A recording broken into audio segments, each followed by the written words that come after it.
നമ്മളിന്നൊരു plain ഫാബ്രിക്കിൽ floral prints കൊടുത്തൊന്ന് highlight ചെയ്യാൻ പോവാണ്. ലൈറ്റ് കളർ പ്ലെയിൻ മെറ്റീരിയലിൽ ഡാർക്ക് കളർ ഫ്ലോറൽ പ്രിൻറ്റ്സ് എനിക്ക് ഒരുപാട് ഇഷ്ടമാണ് കേട്ടോ. ഇവിടെ എനിക്ക് ഏറ്റവും ഇഷ്ടമുള്ള ഒരു ഓഫ് വൈറ്റ് കളറിൽ റെഡ് കോമ്പിനേഷൻ വരുന്ന ഒരു വലിയ പ്രിൻറ്റ്സാണ് ഇവിടെ ചെയ്യാൻ പോകുന്നത്. ഇങ്ങനെ ഡ്രസ്സിൽ പെയിൻറ്റ് ചെയ്യുമ്പോൾ ഒരുപാട് പേരുടെ ഡൗട്ടാണ് ഈ ഒരു പെയിൻറ്റ് നമ്മൾ വാഷ് ചെയ്യുമ്പോൾ പോകുമെന്നുള്ളത്. ഇത് നന്നായിട്ട് പെയിൻറ്റ് ചെയ്ത് കഴിഞ്ഞിട്ട് ഒരു 24 hours കഴിഞ്ഞിട്ട് നമ്മൾ ബാക്ക് സൈഡ് ഒന്ന് അയൺ ചെയ്ത് കൊടുക്കുക. പിന്നെ നമ്മളത് യൂസ് ചെയ്യുമ്പോൾ ഒരുപാട് നേരം ഇങ്ങനെ വെള്ളത്തിൽ മുക്കി വയ്ക്കാതെ അങ്ങനെയൊക്കെ ജസ്റ്റ് ഒന്ന് വാഷ് ചെയ്തെടുത്താൽ പ്രശ്നമൊന്നും വരില്ല. ഞാൻ മുന്നേ ഇതുപോലെ ഒരു ഡ്രസ്സിൽ പെയിൻറ്റ് ചെയ്തിട്ടുള്ളതാണ്. വർക്ക് കഴിഞ്ഞിട്ട് ഈ ഒരു ഡ്രസ്സ് നമ്മൾ സ്റ്റിച്ച് ചെയ്തെടുത്തിട്ടുള്ളത് ഇപ്പോഴത്തെ ട്രെൻഡിങ് ആയിട്ടുള്ളൊരു നെക്ക് കൊടുത്തിട്ടാണ് കേട്ടോ. റൗണ്ട് വന്നിട്ട് ലോങ് വി, അതാണ് നമ്മൾ ഈ ഒരു ഡ്രസ്സിൽ കൊടുത്തിട്ടുള്ള നെക്ക്.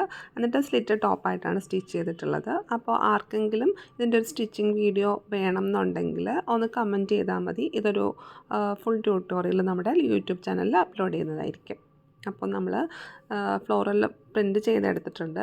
ഇങ്ങനെയുള്ള മെറ്റീരിയലിനെ നമ്മൾ വർക്ക് കഴിഞ്ഞപ്പോൾ നമുക്ക് ഈ ഒരു രീതിയിലാണ് കിട്ടിയിട്ടുള്ളത്. ഇനി നമുക്കിത് സ്റ്റിച്ച് ചെയ്തതിൻ്റെ ഫൈനൽ ലുക്ക് ഒന്ന് കണ്ടാലോ. ഇതുപോലുള്ള വീഡിയോസിനായിട്ട് ചാനൽ സബ്സ്ക്രൈബ് ചെയ്യാൻ മറക്കരുത്. Thank you for watching.